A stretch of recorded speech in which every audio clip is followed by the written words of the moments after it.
No quadro Perfil deste mês, fomos até o Distrito Federal para conversar com a jornalista Eliane Contagnede, da Globo News e do jornal O Estado de São Paulo, especializada em política. Veja a matéria de Débora Rezag. O grande desafio do jornalista político aqui em Brasília é você ficar próximo da fonte, o suficiente para ter informação, mas longe também o suficiente para não haver promiscuidade. How you doing?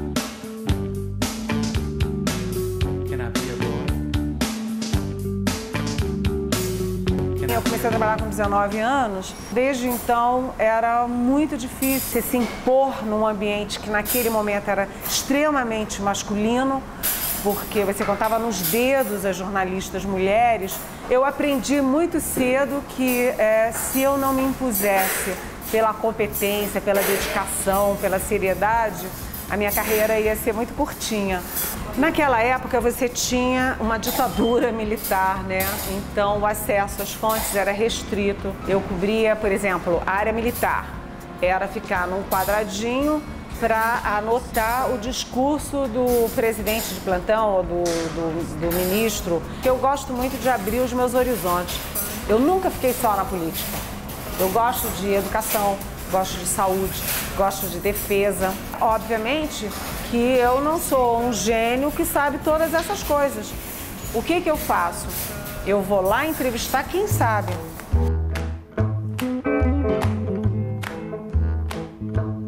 Brasília é uma cidade em que todo mundo conhece todo mundo, porque a gente acaba trabalhando 24 horas por dia. Você está num restaurante, está ali um ministro do Supremo.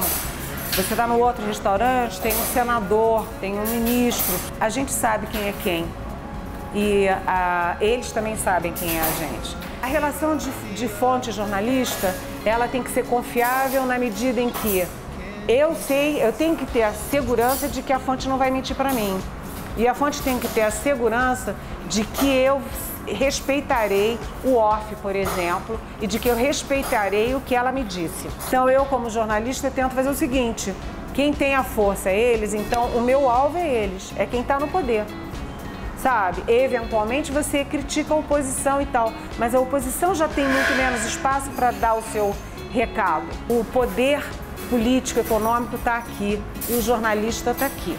Sinto muito, mas eu não posso ser aliado de governo nenhum, senão é melhor largar a profissão e virar outra coisa.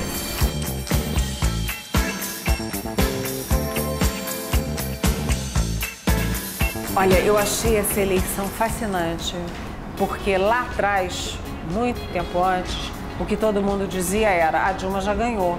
O grande X da questão nessa eleição de 2014 foi junho de 2013, quando você teve os movimentos apartidários que surpreenderam a imprensa, os partidos, os governos. Os jornalistas de política no ano eleitoral cobrem o país, né? Então, o Congresso fica muito esvaziado porque está todo mundo fazendo campanha nos seus estados, nos seus municípios. Foi um grande aprendizado. Imagina, de repente, manifestação cai do nada, ninguém sabe o que acontece. De repente cai um avião com o Eduardo Campos, que ia crescer muito. Se ele não tivesse morrido, ele ia ser um fator importante na eleição. Aí, de repente, vem a Marina, que não era candidata, mas que estava muito bem colocada nas pesquisas. Enfim, foi uma eleição fascinante sobre vários aspectos e com o seguinte, um grande aprendizado.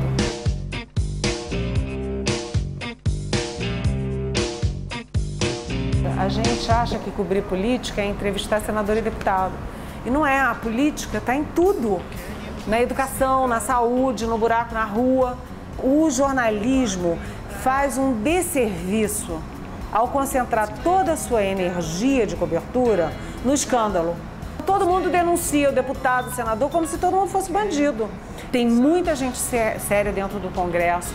Tem muita coisa importante sendo discutida dentro do Congresso e a imprensa só fica concentrada em escândalo. Como a gente teve uma ditadura militar que nada podia sair, quando teve a abertura, todo mundo queria contar os podres, que a gente não podia contar antes. Depois, os jornalistas que contavam podres viraram jornalistas pop. Então, o jornalista de denúncia era muito mais prestigiado do que o jornalista que entendia política, que sabia entender o jogo, que explicava o jogo. Então, quem que ganhava mais? O jornalista político ou o jornalista investigativo? E se você vai trabalhar com política, você trabalha com palavras. Então, você tem que entender o que o sujeito disse. Ele diz um sujeito, verbo, predicado, porque ele tem uma intenção com aquela frase. Na política, você tem que ter também um raciocínio dialético.